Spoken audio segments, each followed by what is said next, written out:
Cell stage हमारे पास बना। ये 16 to 32 सेल स्टेज जो बना इसे हम क्या कहेंगे, मारुला। मोस्टली ये 16 सेल स्टेज ही हमारे पास क्या होती है, 16 सेल स्टेज ही हमारे पास है। ठीक है, बुक्स में अगर आप देखोगे तो वो आपको बोलेगा up to 16 cell stage is called as the morula, and after that 16 से बाद अगर 32 सेल तक जा रहा है उसे हम ब्लास्टोसिस्ट ले ब्लास्टुला फॉर्मेशन जिसे हम। तो क्या हुआ हमारे पास, दिस वन, यहां पे जो सेल्स डिवाइड करके बने दे आर 16 इन नंबर, और ये 16 सेल हमारे पास, इन्हें हम क्या कहेंगे, मारुला, इज कॉल्ड एज मारुला। अब यहाँ पे एक इंपॉर्टेंट चेंज होगी सेल्स को लेकर, ये सेल्स अपने आप को क्या करेंगे, रीअरेंज करेंगे। रीअरेंजमेंट ऑफ सेल्स उसे हम क्या कहते हैं, कंपैक्शन। क्या कहेंगे, कंपैक्शन, COMPACTION, कंपैक्शन, जिसमें जो स्मॉलर सेल्स हैं वो अपने आप को क्या करेंगे, बाहर वाली साइड क्या करेंगे, अरेंज करेंगे। इस वाली साइड अरेंज करेंगे, बाहर वाली साइड अरेंज करेंगे, और जो लार्जर सेल होंगे वो हमारे पास अंदर वाली साइड अपने आप को अरेंज करेंगे इस तरह। तो कंपैक्शन हमारे पास देखने को मिलेगी। तो पेरिफेरल पार्ट जो होगा, पेरिफेरल पार्ट, बाहर वाला part, peripheral part, they have the smaller cells हमारे पास क्या होंगे, smaller cell, और अंदर जो होंगे larger cell। तो there is rearrangement of cell, यहाँ पे हम लिख सकते हैं that there is rearrangement of cell, जो है वो अपने आप को रीअरेंज हमारे पास करेंगे और इस तरह से स्ट्रक्चर बनाएंगे। मारुला के बाद नेक्स्ट स्ट्रक्चर अब हमारे पास बनेगा, that is called as blastula formation. क्या होगा, blastula, BLAS, blastula, BLASTULA, blastula formation. अब इसमें कुछ इंपॉर्टेंट पॉइंट्स हम लोगों को नोट करने हैं ब्लास्टुला फॉर्मेशन में। दैट मींस नंबर 1 हमारे पास क्या होगी, ऑन द थर्ड डे, इसमें इंपॉर्टेंट पॉइंट हमारे पास रहेगा, भाई तूने किया, ऑन द थर्ड डे हमारे पास क्या होगा, मारुला रीचेस द यूट्रस। मतलब यहाँ से लेके यहाँ तक, इस यूट्रस तक पहुँचने के लिए इस मारुला को कितना टाइम लगता है, 3 दिन लगते हैं। मतलब 24, 48 और फिर 72 आवर्स, 72 घंटे लगेंगे इसको यहाँ। और आपने रिप्रोडक्टिव हेल्थ के अंदर स्कूल में मैंने आपको एक चीज बताई थी, oral contraceptive for birth control, उसके साथ हमने एक इंजेक्शन भी लगाते थे प्रोजेस्टेरोन एस्ट्रोजन का विद इन 72 आवर्स। ठीक है, क्योंकि अगर फर्टिलाइजेशन हो जाती है तो 72 आवर्स के अंदर अगर हम उसको स्किन के अंदर उस मसल्स में उस इंजेक्शन को लगा लें तो इम्प्लांटेशन हमारे पास नहीं। तो रीजन क्या है कि 3 डेज तक यहाँ तक पहुँचता है, इम्प्लांटेशन होने से पहले अगर हम लगा लें तो वो क्या करेगा, फिर हमें अबॉर्शन करने की जरूरत ही नहीं पड़ेगी। ठीक है, वो खुद ब खुद वहां से डिस्चार्ज हो जाए। तो on the third day morula will reaches the uterus। Clear? और जैसे ही ये यूट्रस के पास पहुंचता है, after reaching the uterus, it get converted into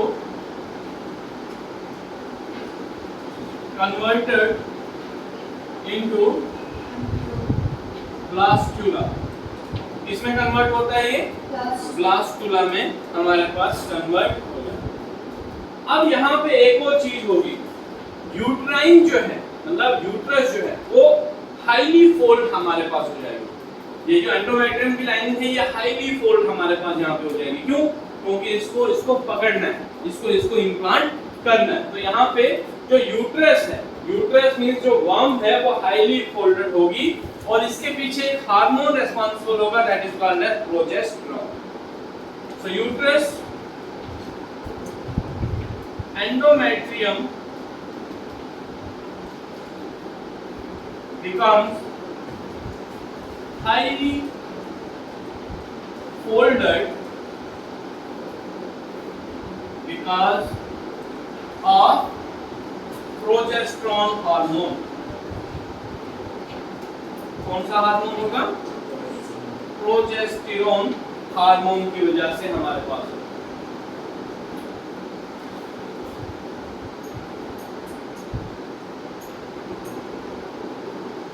जैसे जैसे ये मरूला इस एंडोमेट्रियम की लाइनिंग के कांटेक्ट में आएगा, वैसे वैसे ही अपना साइज भी क्या करेगा? एनलार्ज करना शुरू कर देगा। गिर गया तो वैसे वैसे ही अपना साइज भी क्या करेगा? एनलार्ज करना। अभी तक जो साइज था उसमें कोई चेंज था नहीं, सिर्फ सेल का नंबर बढ़ रहा था, बट हमारे पास साइज में कोई भी चेंज नहीं। लेकिन जैसे ही इम्प्लांटेशन होगी वैसे हमारे पास वो साइज बढ़ना शुरू हो जाएगा। तो यहाँ पे डायग्रामेटिकली चेंजेस जो हैं वो बता देते हैं क्या चीज रहेगी। ये वाला लिखना है अभी आपको, ये वाला ये बनाना, चलो बाद में बना दूंगा वाले। सो यहाँ पे जो मारूला है उसमें आउटर सेल जो है वो इस तरह से अरेंज है। स्मॉलर सेल्स हैं आउटर वाले, और उन्हें हम क्या कह रहे हैं? माइक्रोमियर कह रहे हैं। माइक्रोमियर। अंदर जो हमारे पास होंगे वो क्या बनेंगे? लार्जर सेल्स, जो मैक्रोमियर रीजन हमारे पास बनेंगे। They are going to form the macromere. ठीक है, मैक्रोमियर। अब यहां पे क्या होगा नेक्स्ट, कि जैसे ही ये एंडोमेट्रियम की लाइनिंग के कांटेक्ट में आएगा, ये लाइनिंग में कौन सी ड्रा कर रहा हूं? This is endometrium. तो ये क्या करेंगे? अपने आप को पुश करने की कोशिश करेंगे, किसकी तरफ? एंडोमेट्रियम की तरफ, अंदर जाने की कोशिश करेंगे। तो यहाँ पे एक तो इसका साइज जो है वो इंक्रीज हो जाएगा, और जो आउटर लेयर वाले सेल्स हैं वो एक सेल की ऐसी लेयर बनाएंगे जो इसके साथ क्या करेंगे? एंडोमेट्रियम की लाइनिंग के साथ में अटैच होने की कोशिश करेंगे। जो आउटर लेयर के जो सेल्स हमारे पास बन रहे हैं इन्हें हम ट्रोपोब्लास्ट कहते हैं। They are called as trophoblast. जो आउटर लेयर है सेल की, जो एंडोमेट्रियम लाइनिंग के साथ जुड़ रही है, that is called as trophoblast या ट्रोपोएक्टोडर्म भी इसे कहा जाता है। It is also called as ट्रोपोएक्टोडर्म भी हम इसे कहते हैं। अब यहाँ पे जो ये सेल बिखरे हुए हैं, ये अपने आप को क्या करते हैं? इस एंडोमेट्रियम की तरफ पुश करते हैं, एक साइड पे रीअरेंज हो जाते हैं। क्या करते हैं? एक साइड पे अपने आप को अरेंज कर लेते हैं, इस तरह से कॉम्पैक्टली वन साइडेड अपने आप को अरेंज कर लेते हैं। तो जब ये इस तरह से एक साइड में अपने आप को अरेंज कर रहे होते हैं तो बहुत सारी कैविटी नीचे क्या रह जाती है? खाली रह जाती है। ठीक है, और हमारे पास ये जो मास ऑफ सेल जो एक जगह पे इकट्ठा हो रहा है इसे एम्ब्रियोनल नॉब कहते हैं। क्या कहते हैं? एम्ब्रियोनल नॉब हम लोग के लिए समझना ध्यान से, ये इंपॉर्टेंट है। एम्ब्रियोनल नॉब की, और अंदर जो खाली सेल्स की जो स्पेस बची उसे हम क्या कहते हैं? They are called as blastocyst cavity, जो इसके अंदर किससे फिल रहेगी?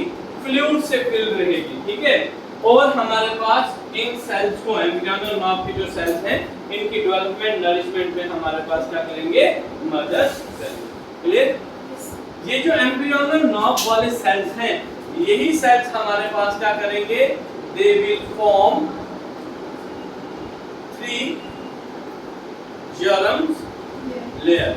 और 3 जर्म लेयर कौन सी होती हैं? एक्टोडर्म, एंडोडर्म और मेसोडर्म। वहीं से हमारे पास फिर ऑर्गन की डेवलपमेंट हो। क्लियर है? यहाँ अब समझिए, दोबारा से समझिए।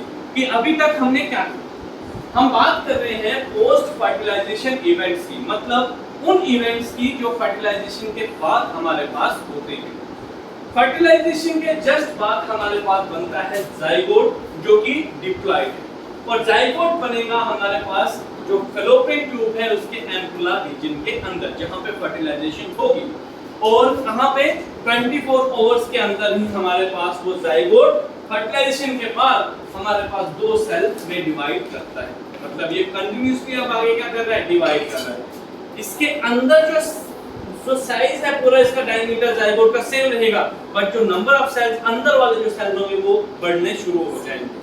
क्या क्या चीजें होंगी, एनिमल पोल से वेजिटल पोल की तरफ डिवीजन बननी शुरू हो जाएगी, कंप्लीट साइटोप्लाज्म डिवीजन में यूज होगा, इसलिए होलोप्लास्टिक डिवीजन कहते हैं। और अभी जो सेल बनेंगे उनका फेट हम नहीं बता पाए। 2 सेल से टेम्परेरी फिर हमारे पास 3 सेल बनेगा, क्यों, क्योंकि इसमें से जो लार्जर सेल होगा वो पहले डिवाइड करेगा और 3 सेल्स हमारे पास स्टेज बनेगी। जस्ट आफ्टर दैट हमारे पास ये तीसरा सेल भी डिवाइड करेगा और 4 सेल स्टेज बनेगी। उसके बाद तो सीधे हमें कितने मिलेंगे, 16 सेल ही मिलेंगे, जिसे हम 16 या 32 सेल स्टेज कहते हैं, जिसे हम मारूला कहते हैं। क्लियर। अब जो मारूला हमारे पास है उसके साथ में बाहर एंडोमेट्रियम जो लाइनिंग है वो हमारे पास ऐसी की ऐसी रहेंगी। कब तक, जब तक ये यहाँ पे एंडोमेट्रियम के टच में ना आ जाए। क्लियर। जैसे एंडोमेट्रियम के टच में आएगा सेल साइज बढ़ना शुरू हो जाएगा, लाइनिंग भी क्या हो जाएगी, धीरे-धीरे डिजेनरेट हो जाएगी। इंपॉर्टेंट स्टेप यहाँ पे 16 सेल स्टेज मारूला में क्या होगा कि यहाँ पे इस सेल जो होंगे वो अपने आप को रीअरेंज करेंगे। मतलब उस रीअरेंज को हम क्या कहते हैं, कंपैक्शन कहते हैं, जिसमें लार्जर सेल अंदर और स्मॉलर सेल बाहर रहेंगे। अब ये जो रीअरेंजमेंट के बाद हमारे पास ये जो मारूला है ये हमारे पास ब्लास्टुला बनाएगा। क्या बनाएगा, ब्लास्टुला। ब्लास्टुला कैसे बनता है, 2 चेंजेस आती हैं। जैसे ही ये एंडोमेट्रियम की लाइनिंग के साथ मारूला आता है तो it will get converted into blastula. क्या होगा, आउटर वाली जो लेयर जो एंडोमेट्रियम के साथ अटैच है उसे हम क्या कहते हैं, ट्रोपोब्लास्ट सेल्स कहते हैं, ट्रोपोब्लास्ट लेयर कहते हैं, या ट्रोपोएक्टोडर्म हम इसे कह रहे हैं। अंदर वाले सेल एक तरफ अपने आप को अरेंज करते हैं और एक साथ जुड़ जाते हैं, और जुड़ने के साथ साथ एक पिरामिड शेप स्ट्रक्चर बन जाता है सेल का, जिसे एम्ब्रियोनल नॉक कहते हैं, और एक साथ खिसकने की वजह से यहाँ पे एक कैविटी खाली रह जाती है, जिसे ब्लास्टोसिस्ट कैविटी कहा जाता है। तो ये अभी तक हमारे पास यहाँ पे चेंजेस जो है वो देखने के लिए मिली है। ठीक है, यहाँ तक आप इसको लिख लीजिए, पहले नोट कर। तो ब्लास्टोसिस्ट फॉर्मेशन के दौरान चेंजेस जो ब्लास्टोसिस्ट के अंदर देखने को मिलते हैं, 2-3 लाइन को लिख देते हैं। That during the blastocyst formation,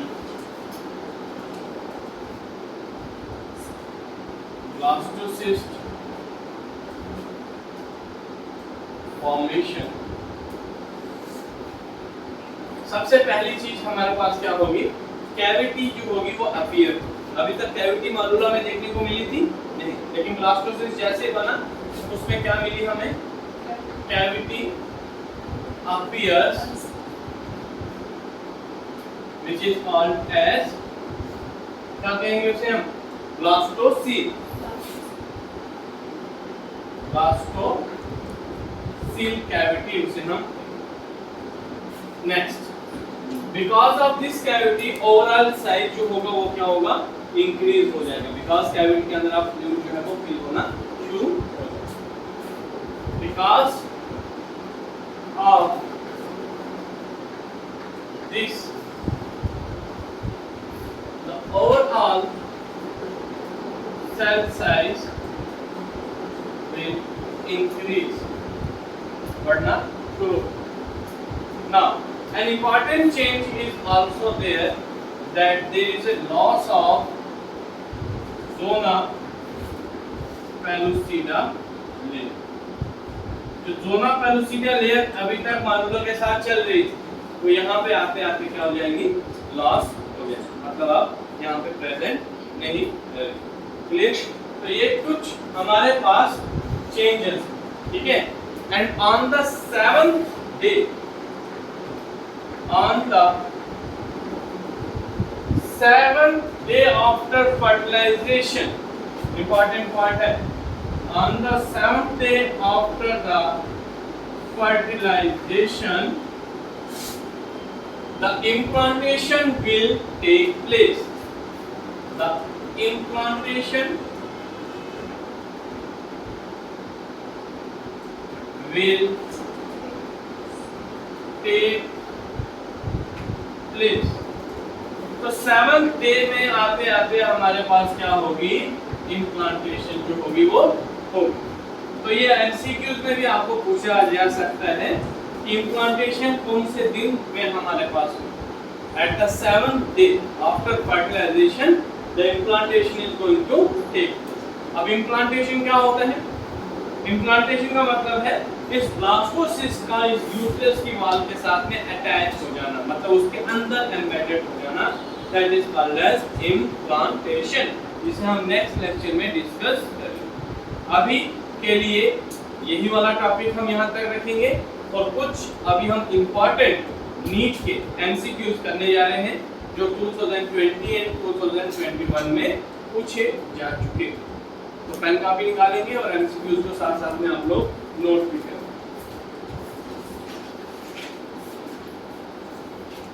ये मिटा दो, ये वाला लिख लिए 3 points.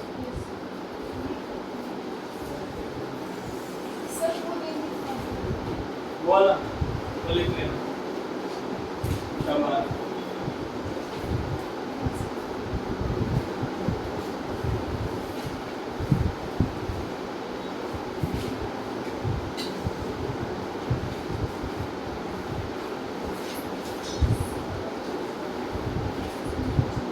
Number 1 question.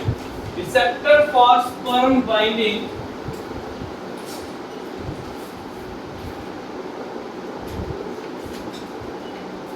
receptors for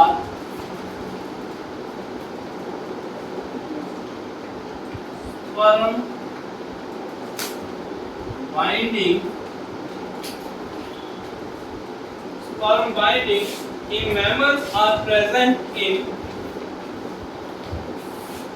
mammals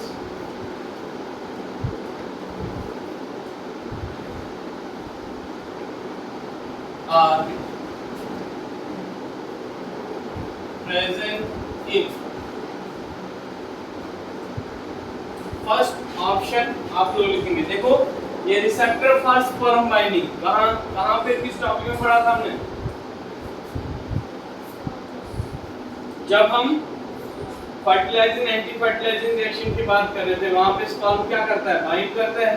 कौन सी लेयर के साथ बाइंड करेगा? पेरीविटिलाइन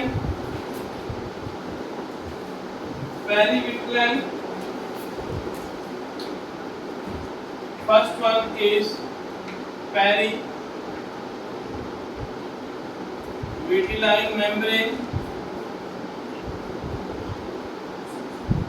second option is zona pellucida, third option is corona radiata, and fourth option is vitelline membrane. Fourth option is vitelline membrane, जिसे हम प्लाज्मा मेम्ब्रेन भी। ये question जो है आपका नीट के 2021 में पूछा गया। कब पूछा था? नीट में 2021 में ये क्वेश्चन जो है वो आया हुआ है। तो बताइए जल्दी से क्या आंसर हो सकता है इसमें? सी, दैट इज कोरोना रेडिएटर। आप सबका ये कहना है? रोशन ने बिल्कुल सही जवाब दिया है, दैट इज जोना पेलुसिडिया। ठीक है, कोरोना रेडिएटर नहीं, कहाँ पे जाके अटैच होंगे वो? Zona pellucida. तो -4 + 4, -4 तो नहीं देंगे लेकिन चलो हम ज्यादा रख लेते हैं, तो +4 अभी रोशन चलता है। लास्ट में लिखिए vitelline membrane। Next question, which of the following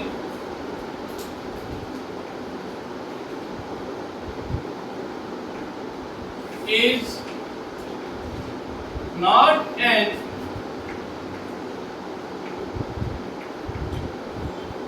which of the following is not an important component of initiation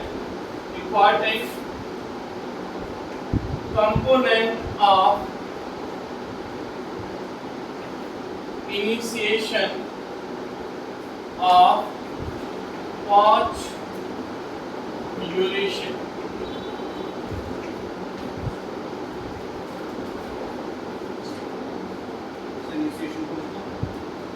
देखो ये अभी आपने पढ़ा नहीं, लेकिन इसका आंसर मैं बता दूंगा। पार्चुलेशन मतलब होता है जब बेबी का बर्थ हो रहा हो, उस टाइम पे कौन से जो फॉलोइंग कंपोनेंट है उसका इंपॉर्टेंट रोल नहीं रहता। रिलीज ऑफ ऑक्सीटोसिन पहला option, release of oxytocin, then B option, the release of lactation है क्या? नहीं, prolactin, release of prolactin,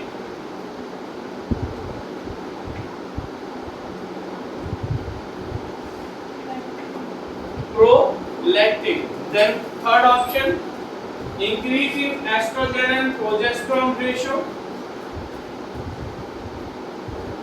increase in estrogen and progesterone ratio, and fourth option, synthesis of prostaglandins. The option is the synthesis of prostaglandins. तो देखो जो oxytocin है वो मदद करता है, ठीक है। एस्ट्रोजन एंड प्रोजेस्टेरोन हार्मोन भी मदद करता है, उसका लेवल उस टाइम पे इंक्रीज होता है। प्रोस्टाग्लैंडिन हार्मोन भी ये प्रोलैक्टिन जो है इसका कोई भी काम नहीं होता इसको इनिशिएट करने में, पार्चुलेशन को इनिशिएट करने में। प्रोलैक्टिन जो है इसका हार्मोन का काम होता है ये मिल्क प्रोडक्शन में मदद करता है, लैक्टेशन में मदद करता है, ना कि पार्चुलेशन में मदद करता है। ये भी क्वेश्चन आपको नीट के 2021 में देखने को मिला। It is also seen in NEET 2021। Next, meiotic division, third one, meiotic division of the secondary oocyte is completed. Secondary oocyte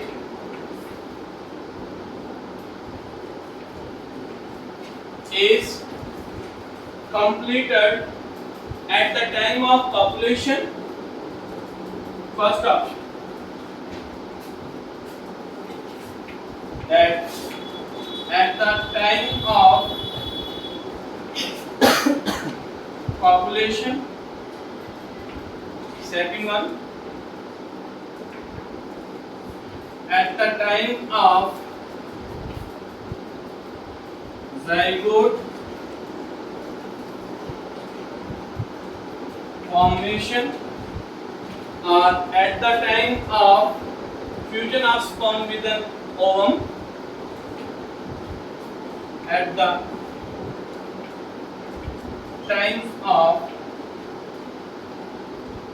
fusion of sperm with ovum, or D1 prior to ovulation. इसका answer मुझे आप लोगों से चाहिए, जल्दी से बताइएगा क्या। और ये क्वेश्चन जो है वो आपके पास नीट के